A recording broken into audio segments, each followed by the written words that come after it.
பலர்னு அரைஞ்சிட்டு போயிடுச்சுங்க அந்த வேதம். என்ன வார்த்தை தெரியுமா குழந்தைகளே? நீங்கள் எல்லோரும் 17 வயதிற்குட்பட்டவர்களாக இருப்பீர்கள் என்பது என்னுடைய நம்பிக்கை. இந்த வயதில் இதை உங்களுக்கு புரிந்துவிட வேண்டும் என்பது என்னுடைய இறை வேட்கை. சொல்லப்படுகின்ற சொல் என்ன தெரியுமா? காது இருக்கக்கூடியவன் கேட்க கடவன். இங்க இருக்கிற எல்லாருக்கும் தான் காது இருக்கு. எத்தனை பேருக்கு நான் சொல்றது உள்ள போகுது? காது இருக்கிறவன் எல்லாம் காது இருக்கிறவன் இல்ல. அந்த உணர்வு இருக்கின்றவன், அந்த கனெக்ட் பண்ணிக்கிறதுக்கான தன்மை இருக்கின்றவன் தான் காதுடைய. காது இருக்குன்னா கேட்டுக்கோ, இல்லைன்னா போயிரு.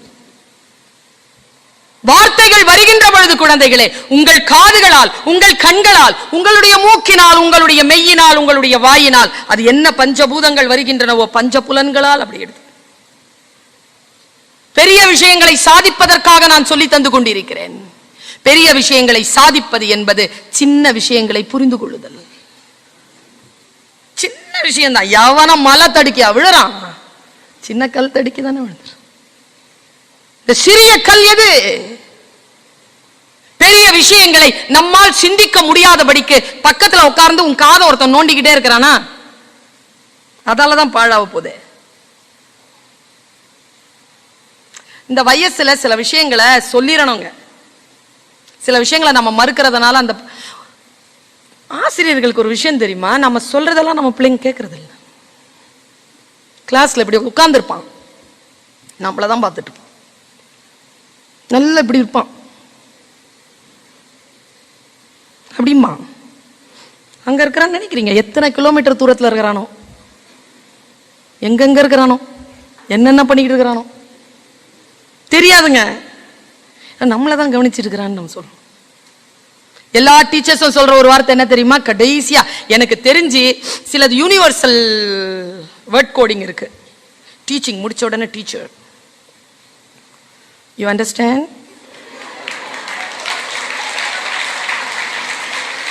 நான் உஷாரா பிள்ளைங்க என்ன சொல்லுவாங்க? அதை பத்தியா புரியலன்னு சொல்லிட்டீங்கன்னு வச்சுக்கோங்களேன்,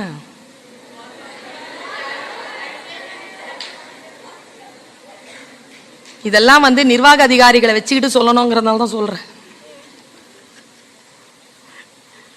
நான் பட்டுக்கோட்டைக்கு போயிருந்தேன்ப்பா.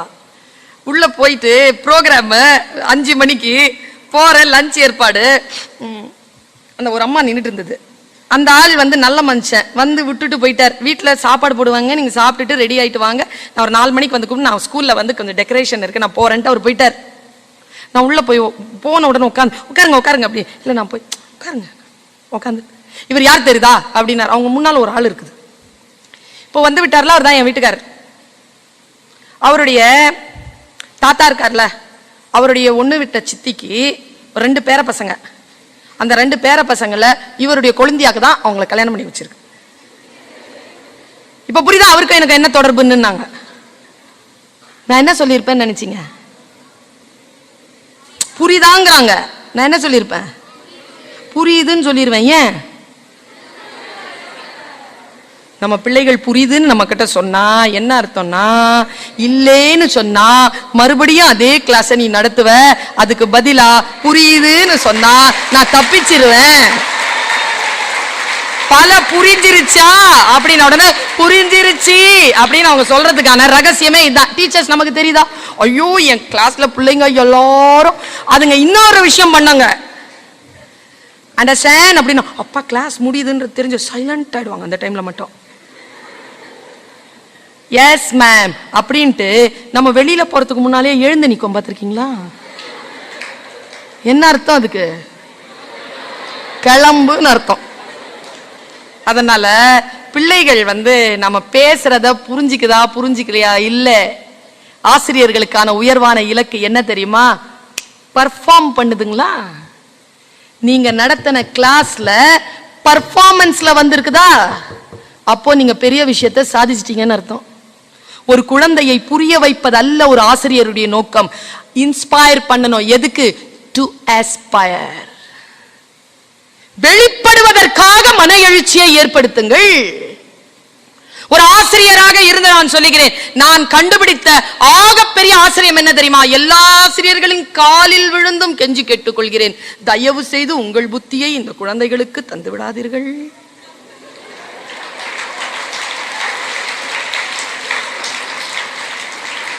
அவர்கள் நம் புத்தியை பெறுவதற்காக நம் வகுப்பிற்கு வரவில்லை, அவர்கள் புத்தியை அவர்களுக்கு அறிமுகம் செய்து கொள்வதற்காக வருகிறார்கள்.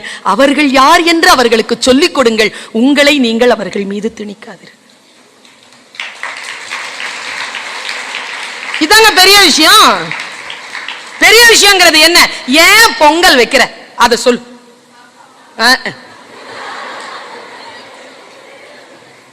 இன்னொரு விஷயம், எங்க பட்டிமண்டபத்தில் சொல்லுவாங்க, உனக்கு தெரிஞ்சா தெரியுமா தெரியல, உனக்கு தெரிஞ்சுதான் இருக்கும். பூஜை பண்றோம்ல, பண்ணுவீங்களா வீட்டுல? விநாயகர் சதுர்த்தி எல்லாம் கொண்டாடுவீங்களா? சரி. விநாயகர் சதுர்த்தி இல்ல கிருஷ்ண ஜெயந்தி இல்ல இந்த மாதிரி பொங்கல், இந்த மாதிரி ஏதாவது ஒண்ணு செய்வாங்க. செஞ்சிட்டு ஃபர்ஸ்ட் எடுத்து என்ன செய்வாங்க? வெரி குட், சாமிக்கு வச்சிருவாங்களா? சாமிக்கு வச்சுட்டு அப்புறமா என்ன செய்வாங்க? நமக்கு வைப்பாங்களா? அதுல கொஞ்சம் டைம் ஆகுமா? அந்த டைம் பார்த்து அப்பா பாத்ரூம் போயிடுவார். ரெடி ஆயிட்டு வரேன், சாப்பிடலாம். ஏன்னா அவர் பூஜை செஞ்சு டயர்டா இருப்பார். போயிடுவார். பையனுக்கு பசிக்கும். அம்மா இன்னும் சோறுல இலையில சோறு போட்டிருக்காது. இலையில சோறு ரெடியா இருக்கிறது சாமி கிட்ட இருக்கிற சோறு. முக்கியமா இந்த பொங்கல் மாதிரியா இருந்தா கூட கையில பட்டதா தெரிஞ்சிடும். இந்த கொழுக்கட்டெல்லாம் வச்சிருந்தாங்கன்னு வச்சுக்க தெரியாது. ஒரு பையன் என்ன பண்ணிட்டான், சரி நான் ஒண்ணு கேக்குறேன், பிரசாதத்தை சாமிக்கு வச்சிடணும். அதுக்கு முன்னால, சாமி வைக்கிறதுக்கு முன்னால அதை சாப்பிடலாமா? ஏன்? சாமிக்கு நீ சாப்பிட்ட என்ன ஆகும்? சாமி கண்ண குத்திரும். நம்ம பையன் ஒருத்தர் இருந்தான், அவன் பூஜைக்கு முன்னால அவனுக்கு பசிக்குது, அவனை வெயிட் பண்ணவே முடியல, அப்பா வேற இல்ல, இப்படி பார்த்தான், எடுத்து சாப்பிட்டான். அம்மாட்ட கேட்ட, அம்மா பசிக்குதுமா. டேய் சாப்பிடப்படாதுடா. ஏன்? சாமி குத்திரோண்டா கண்ண. பையன் தெளிவா சொன்னான், குத்தாதுமா.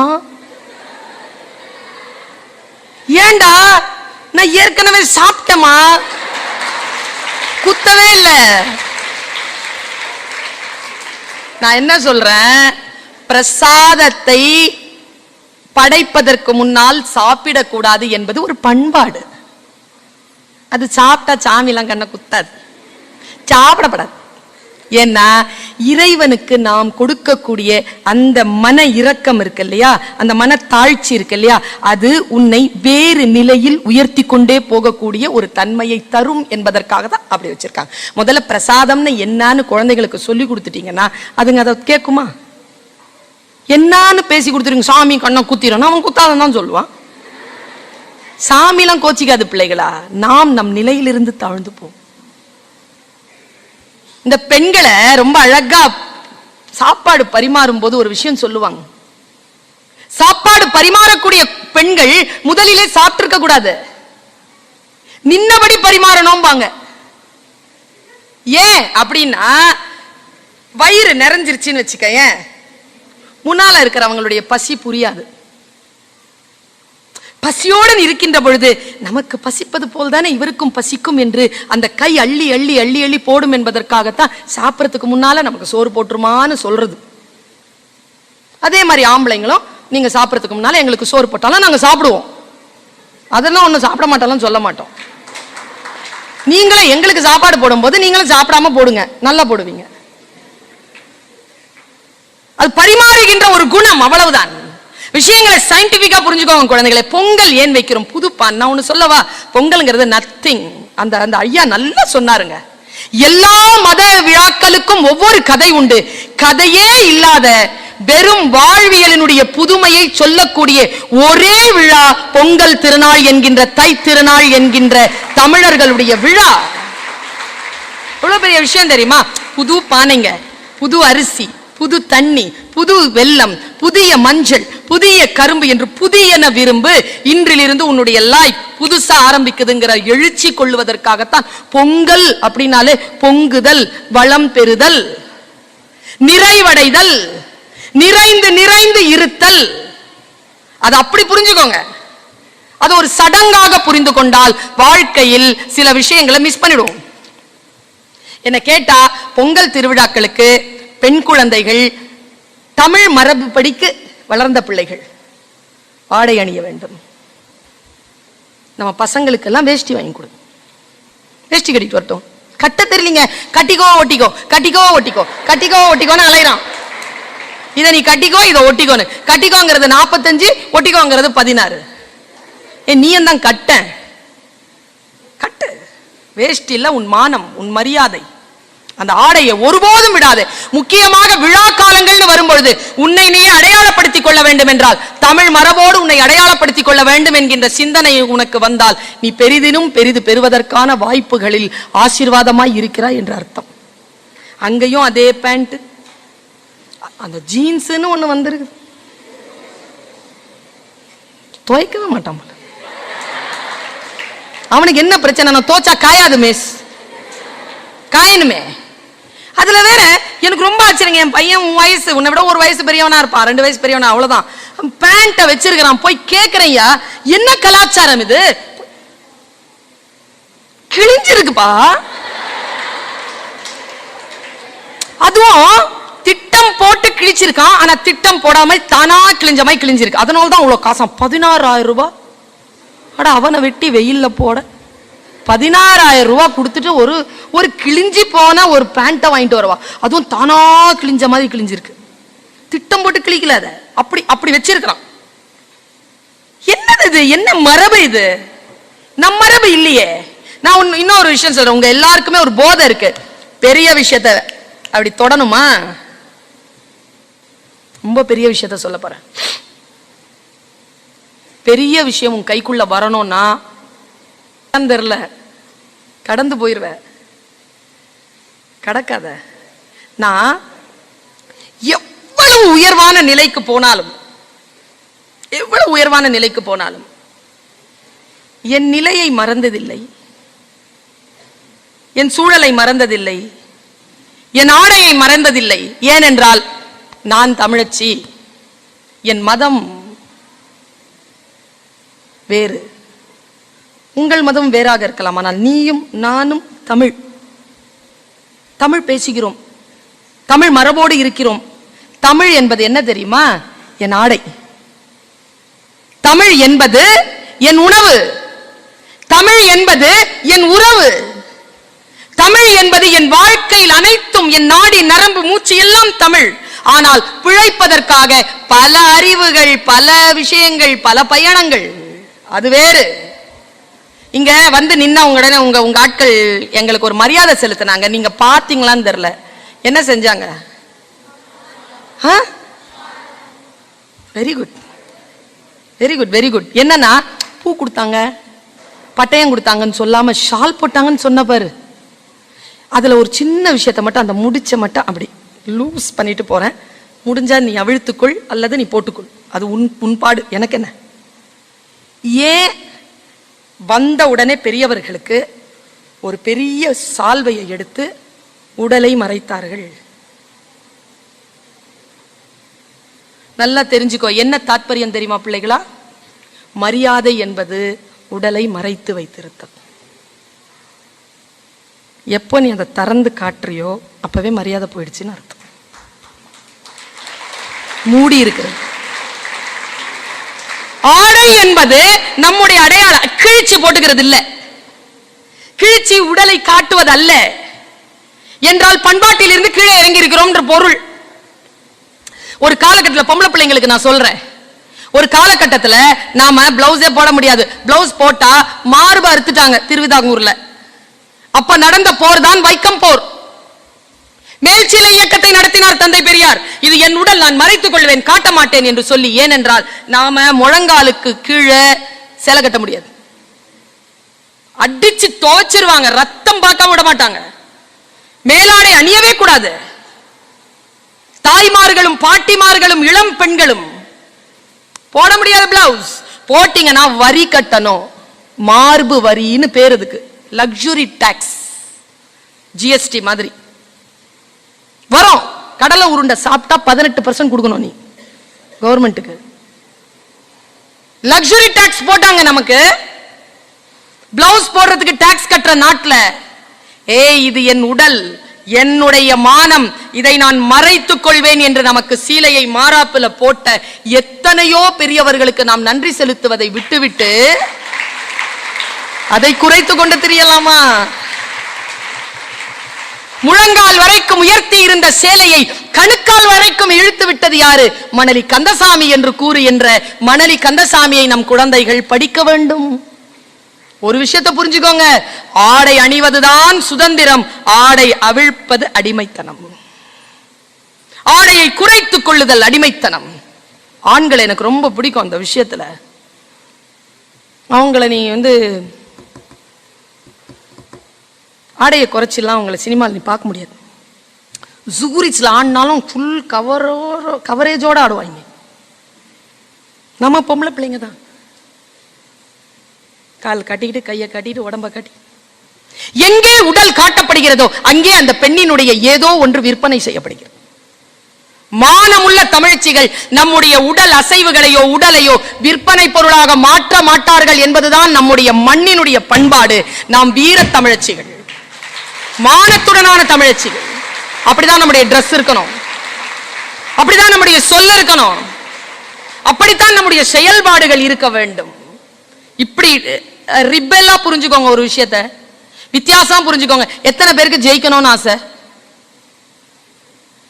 மற்றவங்களுக்கு எல்லாருக்கும் ஜெயிக்கணும்னு ஆசை. யார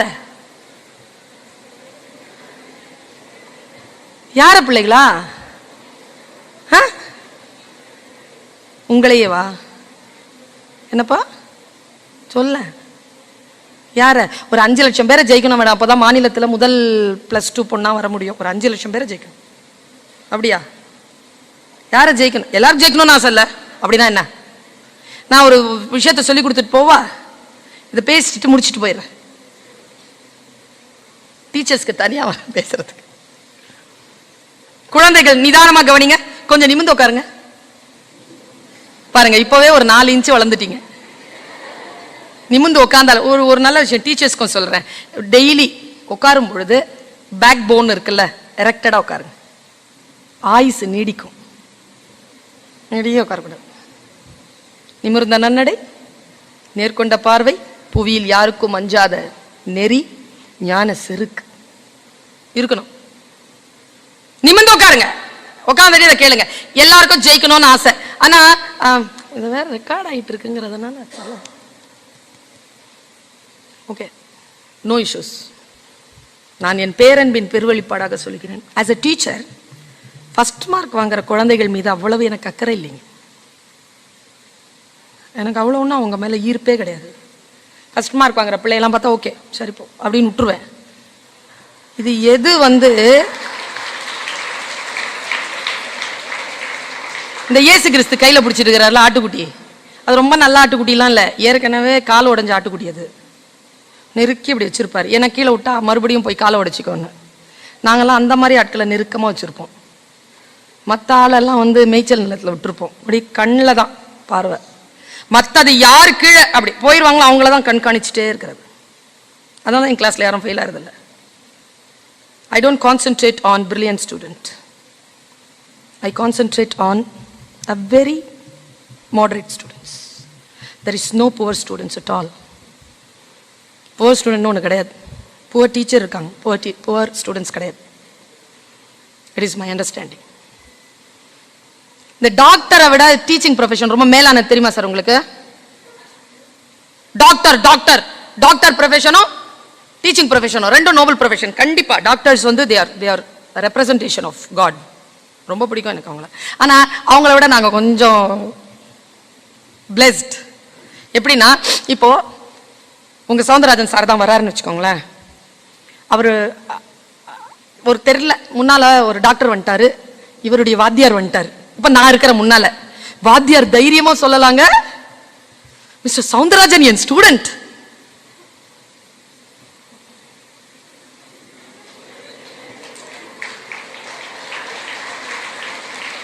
புரியுதா?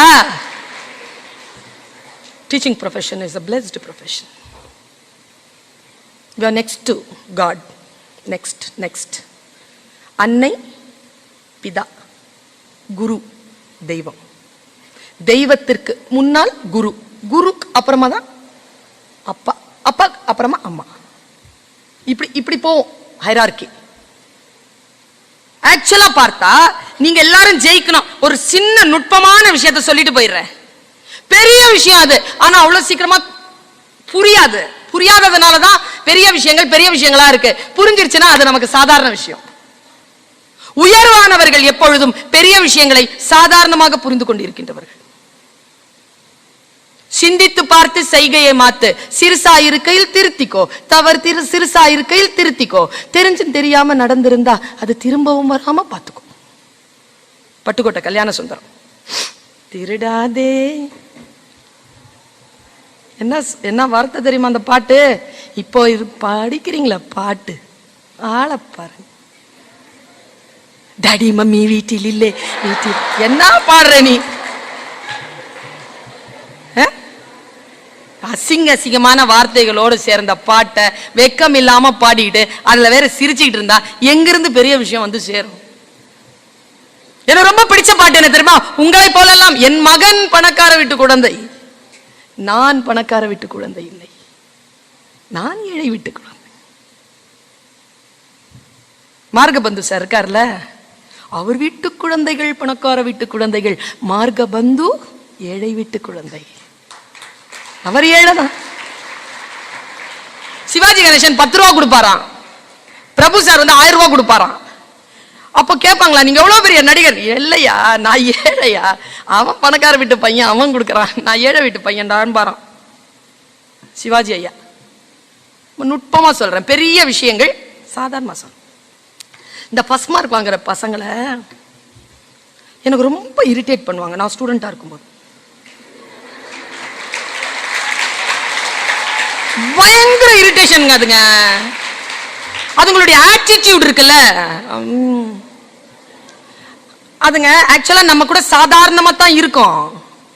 ஆனா எப்படி படிக்கணும்னு தெரியாது, ஆனா படிக்கிறதையும் சொல்லி தராது. ஃபர்ஸ்ட் மார்க் வாங்கிட்டு வந்து உட்காரும். மறுபடியும் நம்ம செய்யற எல்லா அட்டூழியங்களையும் கூட நிற்கும், சிரிக்கும், எல்லாம் பண்ணும். ஆனா படிக்கும் போது மட்டும் படிச்சுட்டு வந்துடும். நம்ம படிக்கும் போதும் அட்டூழியம் பண்ணுவோம், இங்கேயும் அட்டூழியம் பண்ணுவோம். நமக்கு தெரியாதுல்ல. தெரியாததுனாலதான் குழந்தைகளை பல நேரங்களில் முன்னேறதுனா என்னன்னு தெரியல. நான் சொல்லி தரேன் பாரு, இப்போ சொல்லி தரவா வேணாமா? கத்துக்கிறியா? Very small things, very small. 98 வாங்குமா ஃபர்ஸ்ட் மார்க்கு? இங்க எவ்வளவு சார்? சென்டமா? மெயின் எக்ஸாம்ல தானே சென்டம் வாங்கும், கிளாஸ்ல எல்லாமா சென்டம் வாங்கும்? கிளாஸ்லயும் வாங்கிருமாங்க சார் மேடம்? சிலது வாங்குமா? நிறைய வாங்குறாங்களா? எக்கனாமிக்ஸ்ல வாங்கும் சென்டமா? 30க்கு 30 வாங்குமா? Class முழுக்கவா sir? 30க்கு 30? முடியாதுங்க. நான் டீச்சர்ல நான் சொல்றேன் பாரு, நீ என்ன செய், இந்த ஃபர்ஸ்ட் மார்க் வாங்குற பிள்ளைய இன்னிலேருந்து கொஞ்சம் கவனி. ஆனா கவனிக்கிறது தெரியக்கூடாது, சரியா? பாத்துக்க, கான்சியஸா பாரு, கான்சியஸா just watch them. Don't do anything, just watch them. இப்போ நான் உனக்கு என்ன தெரியுமா சொல்ல போறேன்? ஜெயிக்கிறது சொல்ல போறது இல்ல, யாரை ஜெயிக்கிறதுன்னு சொல்ல தர போறேன். யாருங்கிறது சொல்ல பாரு. ஃபர்ஸ்ட் மார்க் வாங்க சொல்லி தர மாட்டேன் நான். ஃபர்ஸ்ட் மார்க் வாங்குறவனை ஜெயிக்கிறது எப்படின்னு சொல்லி தரேன். ஓகே, அதானே சார் முக்கியம். ஃபர்ஸ்ட் மார்க் வாங்கணும், ஜெயிக்கணும், அவ்வளவுதான். இரு, இப்ப என் கூடவே நான் சொல்லி தந்துடுறேன் பாரு. கிளாஸ் போவாங்கல்ல, எக்ஸாமினேஷன் ஹாலுக்கு போவீங்க தானே? விடமாட்டாங்க இல்லைன்னா கண்டிப்பா போகணும். போகும்போது வாசல்லையே அந்த ஃபர்ஸ்ட் மார்க் வாங்குறான புடி, பேச்சு கூட அவன் பேச மாட்டான். ஒன்று ஒரு ஃபர்ஸ்ட் மார்க் சொல்லுது, மறந்துருவோம், ஹலோ அப்படின்னு சொன்னா மறந்துருவோமா, அதுக்கு பேரா படிப்பு? கடைசி வரைக்கும் மறக்காம இருக்கிறதுக்கு பேர் தான் படிப்பு. அவன் நான் சொன்ன புயலே நடந்தாலும் சைலண்டா உட்காந்துருக்க பேர் தான் படிப்பு. நீ பேச்சு கூட நீ பேச்சு கொடுக்கறதுக்கு முன்னாலேயே அவன் சொல்லிடுவான் ஒண்ணுமே படிக்கலப்பா சொல்றானா. நான் எல்லாம் படிச்சவன் சொல்லவே மாட்டானே, படிச்சவன் ஒண்ணுமே படிக்கலப்பா அப்படிம்பால. அவனை பார்த்து வச்சுக்கோ. அவன் எக்ஸாம் எழுதிட்டோம். எக்ஸாமினேஷன் நுழைஞ்சப்பறம் யாரும் பார்க்காத. உன் பேப்பரை பாரு, உன் கொஸ்டின் பேப்பரை பாரு, உன் கான்சென்ட்ரேஷனை பாரு, எழுதிட்டு நீ என்ன பண்ணு, வீட்டுக்கு போயிரு. அப்ப என்னென்ன அட்டூழியம் பண்ணுமோ எல்லாம் பண்ணு, எல்லாம் முடி. திங்கக்கிழமை இன்னொரு கிழமை வரும், திங்கக்கிழமை வருமா, அன்னைக்கு மட்டும் டீச்சர் வந்து பயங்கரமா டிப் டாப்பா வருவாங்க. அவங்க என்னன்னு தெரியல, அவங்க நடந்து வரும்போதே, காரிடர்ல நடந்து வரும்போதே புத்தி சொல்லும் உஷாரு. ஏன்னா திருத்தின பேப்பரை கையில் எடுத்து வருவார். அது கையில அப்படி எடுத்துட்டு வரும்போதே அப்படி இருக்குங்க, வேகம் அப்படி நடந்து வருவாங்க பாரு. நல்ல டீச்சரா இருந்தா பேப்பரை வச்சுட்டு அட்டெண்டன்ஸ் எடுத்துட்டு பேப்பரை எடுத்து பேர் மட்டும் சொல்லி கொடுப்பாங்க. என்ன மாதிரி டீச்சரா இருந்தா பேரோட மார்க்கையும் சேர்த்து சேர்த்து கூவி கூவி கூவி கூவி கூவி கூவி கொடுப்பாங்க. கொடுப்பீங்களா? என்ன மாதிரி டீச்சர்ஸ் நிறைய இருக்கிறாங்கன்னு அர்த்தம். நீ என்ன பண்ணு, ஒண்ணுமே படிக்கலப்பா அப்படின்னால அவன் பேப்பர் வரும். ஒரு பேரை சொல்றேன், பேரை சொன்னா இங்க யாராவது இருப்பீங்க, சரி பேரை சொல்லாம சொல்றேன். எல்லாரும் கை தட்டுங்க அப்படின்னோட எல்லாரும் கை தட்டுவாங்க. இவன் தான் இன்னைக்கு கிளாஸ்ல ஃபர்ஸ்ட் அப்படின்னு உடனே அவன் எழுந்திருச்சு நிப்பான். கடகடன் வந்து பேப்பர் வாங்க வேண்டியதானே, வாங்க மாட்டான். கொஞ்ச நேரம் தட்டட்டும் அப்படியே நிப்பான். கொஞ்ச நேரம் கை தட்டி முடிச்சு வாங்கிட்டு வந்து அவன் டேபிள், அடுத்து நம்ம பேர் வரும். கூப்பிடுவாங்க, கண்டிப்பா கூப்பிடுவாங்க. அதெல்லாம் பாவம் புள்ள மார்க்கு குறைச்சலாம் வாங்கியிருக்குது, மறைவா குட்டிந்தா அப்படின்லாம் கொடுப்பாங்கன்னு நினைக்கிறேன். நேரா கூப்பிட்டு அவமானப்படுத்துவாங்க. இங்க வா, 30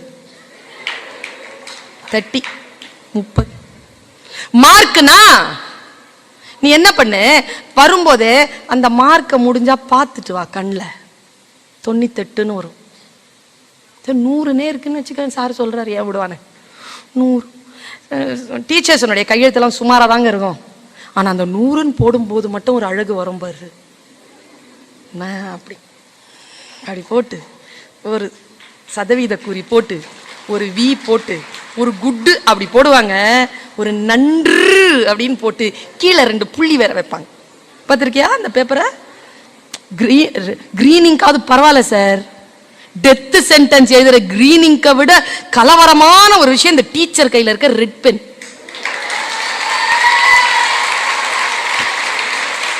அந்த ரெட் பென் படுத்துற பாடு கடவுளே. நம்ம 30ஓட இருப்போமா பார். இதுக்கு பேர் தான் மார்க். என் கிளாஸ்ல ஒன்று 98 வாங்கிட்டு அழுதுட்டு இருக்குது, ஒன்று பக்கத்தில் சிரிச்சிட்டு. இது 98 வந்து ஏமா அழுவுறன்னு கேட்டோம். எங்க அப்பா 2 மார்க் எங்கன்னு கேட்டு திட்டுவாங்க அப்படிங்குது. அதுல சிரிச்சிட்டே சொல்லுது, அது என்கிட்ட இருக்குன்னு சொல்ல வேண்டியது தானே. அது 2 தான் வாங்கிருக்குது. அது வெக்கமே இல்லாம சிரிச்சிட்டு இருக்குது. இது 98 வாங்கி கவலையில் அழுதுட்டு இருக்குது. சில பிள்ளைகளுக்கு தான் வாங்குற மார்க்க தான் வாழ்க்கையில தீ வைக்க போதுன்னே தெரியாது, சிரிச்சுக்கிட்டே இருக்காங்க. கடைசியா கூப்பிட்டு அந்த மார்க் ஷீட் கொடுத்து அனுப்புவாங்க பாரு, அந்த டேலி ஷீட் மார்க் ஷீட். ஒன்று சொல்றேன், நம்ம குழியில சவக்குழியில நம்ம உடம்பு போகும்ல, அந்த மாதிரி நம்ம வாழ்க்கை முழுக்க இருக்க போற மேட்டர் அந்த மார்க் ஷீட் கூடவே இருக்கோங்க. நம்ம யாருன்னு சொல்லிக்கிட்டே இருக்கோம், அதை உஷாரா நல்லபடியா வச்சுக்கணும். அதுல கோட்டவே விடக்கூடாது. எவ்வளவு கலவரம் வந்தாலும் அதுல மட்டும் மார்க் வாங்கணும். நான் எவ்வளவு கலவரம் இருந்தாலும் அதுல மட்டும் மார்க் வாங்குறதுனால தான் இன்னைக்கு பல்கலைக்கழகத்துக்கு கீழே இருக்கக்கூடிய ஒரு இடத்துல பேராசிரியரா இருக்கேன். பயங்கர கலாட்டா பார்ட்டி நான். ஆனா படிக்கிற டைம்ல மட்டும் படிச்சிருவேன், மார்க் மட்டும் வாங்கிடுவேன். உஷாரா எங்கெங்க எந்தெந்த காம்படிட்டிவ் எக்ஸாம்ஸ் இருக்கோ எல்லாத்தையும் கிளியர் பண்ணிடுவேன். எங்கெங்க வேலை அப்ளிகேஷன் எப்படிலாம் கொடுக்கணுமோ அங்கெல்லாம் போய் உட்காந்துருவேன். என்னென்ன விஷயம், ஒரு மீட்டிங்க்கு வரமா கரெக்டா படிச்சுட்டு வரணும், கரெக்டா பிள்ளைகளை கிராஸ் பண்ணணும்ன்றது அலர்ட்டா இருப்பேன் நான். ஆனா பயங்கர ஜாலி டைப். ஜாலி எங்கேயோ அங்க ஜாலி. அக்வாமேன் வரைக்கும் பார்த்துட்டேன்னா பார்த்துக்க, பபிள் பீ கூட பார்த்துட்டேன். அதெல்லாம் மிஸ் பண்ணவே மாட்டேன். ஆனா இந்த படங்கள்லாம் பார்க்க இந்த 2O பார்க்கல, சர்க்கார் பார்க்கல, இப்ப இருக்கிற விசுவாசமும் பார்க்க போறது இல்ல, பேட்டையும் பார்க்க மாட்டேன். அது என்டர்டெயின்மெண்ட் வேல்யூவை கடந்து வேறு எங்கோ என் மனிதர்களை பாதிக்கின்ற பொழுது அதை பார்க்கறது இல்ல. என் மனசுக்கு வெளிப்படையா நான் சொல்றேன், பார்க்க மாட்டேன். எனக்கு சில கோபங்கள் உண்டு, அதனால் பார்க்கறது. நீ என்ன பண்ணு, உனக்கு முன்னால கொடுத்துட்டாங்களா 30 கொடுத்துட்டாங்களா, அவமானப்படாதன்னு சொல்ல மாட்டேன். படு படு. தோத்துட்டா பெட்டர் லக் நெக்ஸ்ட் டைம் டீச்சர்லாம் இல்ல. நானு தோக்க கூடாது. ஏன் தோத்த? எங்க நடந்துச்சு தப்பு? எங்க விட்டுட்ட? நீ விடக்கூடாது. அதுக்கு வரலையே, அதுக்கு நீ இவ்வளவு நேரம் செலவழிக்கலையே. அந்த டீச்சர் நான் எல்லாருமே எல்லாருக்காக தானே. பர்வீன் சுல்தான் நான் உன்னை மட்டும் தனியா கூப்பிட்டா பேசிட்டு இருக்கிறேன், எல்லாருக்காக தானே பேசிட்டு இருக்கிறேன். நீ என்ன பண்ணு, போ வீட்டுக்கு போய் உட்கார். 98 மனசுல கொண்டு வராத, வந்தா வீக் ஆயிருவ. 100 மனசுல நினைக்காத, உன் 30 கொண்டு வா. உன் பேப்பர் இருக்குல்ல, உன் 30 கொண்டு வா, உன் 40 கொண்டு வா, உன் 50 கொண்டு, எவ்வளவு இருக்குதோ கொண்டு வா. கொண்டு வந்து உட்கார். அடுத்த டெஸ்ட்டுக்கு ப்ரிப்பேர் பண்ணு. உன் நோக்கம் என்ன தெரியுமா? 98க்கு போறது இல்ல, நான் ஜெயிக்கிறதுக்கான சூட்சமம் சொல்லி கொடுத்துட்டு இருக்கேன், பெரிய விஷயம் சொல்லி கொடுத்துட்டு இருக்கேன். 98 யோசிக்காத, 100 யோசிக்காத, 100 to 100 வாங்கணும், 100 to 100. அதெல்லாம் 98 வாங்குறது யோசிக்கிட்டோம். நம்ம 30, நம்ம என்ன தெரியுமா யோசிக்கணும்? 30 35 தாண்டணும். நெக்ஸ்ட் எக்ஸாம்ல இந்த 30 தாண்டணும்டா. நீ என்ன பண்ணு, நெக்ஸ்ட் 35 ஃபெயில் தான், ஆனா என்ன பண்ணு 30 தாண்டு. உன்னை கூப்பிட்டு மறுபடியும் திட்டுவாங்க தான், ஆனா நல்ல டீச்சரா இருந்தா திட்ட மாட்டேன். சரியா? நீ போகும்போது அந்த 100 அப்படி தாண்டிட்டு போய பார்த்துட்டு போ. அது 100 ஒருவேளை 98 வாங்கியிருக்கலாம், அது 98 ஒருவேளை 96 வாங்கியிருக்கலாம். ஆஸ் எ டீச்சர் நான் சொல்றேன், அவன் தான் ஃபர்ஸ்ட் கிளாஸ்ல, இன்னும் கேட்டா அவன் தான் ஸ்கூல்லையும் ஃபர்ஸ்டா வருவான், அதை பத்தி பிரச்சனை இல்லை. ஆனா லாஜிக்கலா நான் சொல்றேன், லைஃபை புரிஞ்சுக்கிட்டு சொல்றேன். 100ல இருந்து 98 வாங்குறவன் தோக்குறான், 30ல இருந்து 35 வாங்குற நீ ஜெயிக்கிற. இவ்வளவுதான். இதான் ஸ்ட்ராட்டஜி. வின்னிங் ஸ்ட்ராட்டஜி அப்படிங்கிறது ப்ரோக்ரஸ். Show your progress. இந்த ஸ்கூல்ல கொடுக்கிற ரிப்போர்ட்டுக்கு என்ன பேரு? Progress report. Progress. Show your progress. Each and every performance, show your progress. இப்ப என்னுடைய பேச்ச சௌந்தரராஜன் சார் கேட்டிருக்காரு, சேகர் சார் கேட்டிருக்காரு. அவருக்கு நான் கொடுக்கிற பதில் என்ன? இதோ எனக்காகவே இவர் முன்னால் பாடுவதற்கு நான் பெருமைப்படுகிறேன் பேசினாரு ஒரு உங்களுடைய நடன ஆசிரியர். அவர் வைரமுத்து பேச்சு, கமலாசன் பேச்சு, பர்வீன் சுல்தானா பேச்சுன்னு சொன்னாரு. அவருக்கு நான் கொடுக்கின்ற பரிசு என்ன? நான் வைரமுத்து மாதிரி பேசுறது இல்ல. 3வது பேரா தான் என் பேரை சொன்னாரு. இனிமேல் ஃபர்ஸ்ட் பேரா என் பேரை சொல்றதுக்கு நான் வைரமுத்துவை ஜெயிக்கணும் இல்ல. என் பேரு ஃபர்ஸ்டா வரணும்னா நான் என்ன தெரியுமா பண்ணணும்? ஏற்கனவே அவர் என் பேச்சை கேட்டிருக்கிறாருல, அந்த பேச்சை விட இந்த பேச்சை சூப்பரா பேசணும். அப்போதான் என் பேச்சு ஃபர்ஸ்டா வருமே தவிர யாரோ ஒருத்தனை ஜெயிக்கிறதன் மூலமா ஃபர்ஸ்டா வர முடியாது. ஸ்ட்ராட்டஜி. உன்னுடைய ஹைட்ஸ், உன்னுடைய அடுத்த கட்ட இலக்கை நோக்கி உன்னை நீயே நகர்த்தி கொண்டே போ. சிகரம் தொடுவது என்பது யாரோ ஒருவன் தொட்ட சிகரத்தை தொடுவது அல்ல, உன் உயரத்தின் எல்லையை தொடுவது. ஜஸ்ட் அந்த ஹைட்டுக்கு மட்டும் போயிடு. இந்த வளாகத்தில் தோத்துட்டு மட்டும் போயிடாத. தோல்வி என்பது நீ ஃபெயில் ஆறது இல்ல. அவர் அவ்வளோ கர்வமா சொல்றாருங்க, அந்த அளவுக்கு சொல்றாரு. 100% மேடம். அந்த கர்வம் இருக்கு இல்லையா, அந்த கர்வத்திற்கான சாட்சியாக உன்னுடைய ப்ராக்ரஸ் ரிப்போர்ட்டை காட்டு. இந்த ஸ்கூலுக்கு என் பையன் அப்படி காட்டினேங்க நான். அந்த ஸ்கூல்ல அந்த பையன் வரும்பொழுது 18 மார்க் தான் வாங்கியிருந்தான். 8th ஸ்டாண்டர்ட்ல விட்டு அந்த ஸ்கூல்ல 18 தான் வாங்குவான். பார்டர் லைன்ல தான் பாஸ் பண்ணுவான். கொண்டு வந்து விட்டேன் 10th சிபிஎஸ்சி 9ங்க, 10 out of 9 வாங்கினான். 18 வாங்கினவன் ப்ராக்ரஸ். ப்ரோக்ரஸ் காட்டிட்டு இருந்தான். ஸ்கூல் பீப்புள் லீடர் ஆனா. ப்ரோக்ரஸ். இவ்வளவு குண்டா இருப்பாங்க, பாண்டா மாதிரி இருப்பான், உருளையா இருப்பான். அப்படியே 8ஆம் கிளாஸ்ல உருளையா கொண்டு நான் போட்டோ காட்டுறேன் சார். உருளையா கொண்டு போய் விட்டேன். பிளாக் சீத்தா மாதிரி ஆனாங்க. 3 வருஷத்துல பிளாக் சீத்தா மாதிரி ஆயிட்டான். ஸ்கேல் மாதிரி ஆயிட்டான். இடுப்பு 32 சைஸ். போய் ஆர்டிசிக்கு போயிட்டு வந்தான். Best cadet, school people leader, English language. Progress காட்டுங்கிற நானு. முட்டாள் இல்ல, நாம யாருமே முட்டாள்கள் கிடையாது. ப்ரோக்ரஸ் காட்டுறவங்க தான் பெரிது இல்லை, பெரிதினும் பெரிது. எனக்கு இந்த பெட்டர், பெஸ்ட், எக்ஸலன்ட்லாம் கிடையாது. பெரிது எது தெரியுமா? லெஜெண்ட். லெஜெண்டா வந்து நில்லு. தவிர்க்க முடியாத சக்தியாக வந்து நில். எந்த பள்ளிக்கூடம் உன்னை பாடம் சொல்லி கொடுப்பதற்காக, எந்த பள்ளிக்கூடம் உன்னுடைய தலையில் கொட்டி உன்னை உட்கார வைத்து பாடம் சொல்லி தந்ததோ அந்த பள்ளிக்கூடத்திற்கு சீஃப் கெஸ்டா வந்து உட்கார். அப்படி வந்து உட்கார். அங்கிருந்து இங்க 10 அடி தான். அவ்வளவு சீக்கிரம் வந்துட முடியாது. அந்த 10 அடி தாண்டறதுக்கு மிகப்பெரிய விஷயங்களை நீ கடந்து வர வேண்டும். நான் ஆசீர்வதிக்கிறேன். நீ மிகப்பெரிய விஷயங்களுக்கு நீ ஏம் பண்ணணும். ஒரே ஒரு திருக்குறளோடு நான் என் பேச்சை முடிக்கிறேன். எனக்கு நிரம்ப பிடித்த அந்த திருக்குறள். என்னால வந்து அந்த குறளை வந்து எப்போ படித்தாலும் மனசு வந்து ஒரு மாதிரி கலங்கிருங்க. வீரன். தமிழன் யார் தெரியுமா? வீரன். வீரம்ங்கிறது வன்முறை இல்லை. ஒரு வீரன் இருக்கிறான் களத்துல. இந்த காட்சி மட்டும் சொல்லிட்டு போறேன். தமிழ் ஆசிரியர் இல்லையா, காட்சிப்படுத்துவேனா? ஒரு அரங்கம், களம், போர்க்களம், களமாடிட்டு இருக்காங்க எல்லாரும். ஒரு யானை வருதுங்க. நீ அதை எக்ஸாமினேஷனா வச்சுக்கோ, என்ன வேணாலும் வச்சுக்கோ, அப்ளிகேஷன் தானே. எது வீரம் தெரியுமா? ஒரு யானை வருது முன்னால. அந்த யானை வந்த உடனே அவன் என்ன பண்ணா? வீரன் கையில ஒரு வேல் இருந்தது, எடுத்து ஒரே அடி அடிச்சான். நெத்தில கரெக்டா பட்டுச்சு யானைக்கு. யானை இப்படி ஆடுது, தள்ளாடுது, கீழே சாஞ்சிரும். ஆனாலும் முன்னேறுது. அவனுக்கு இன்னொரு வேல் தேவைப்படுதுங்க. இன்னொரு வேல் இல்லை. அந்த இன்னொரு வேலை அவன் தேடி கிடைச்சிருச்சுங்க. அவனுக்கு சிரிச்சாங்க. இன்னொரு வேல் கிடைச்சிருச்சுடான்னு சொல்லிட்டு, எங்க தெரியுமா கிடைச்சது?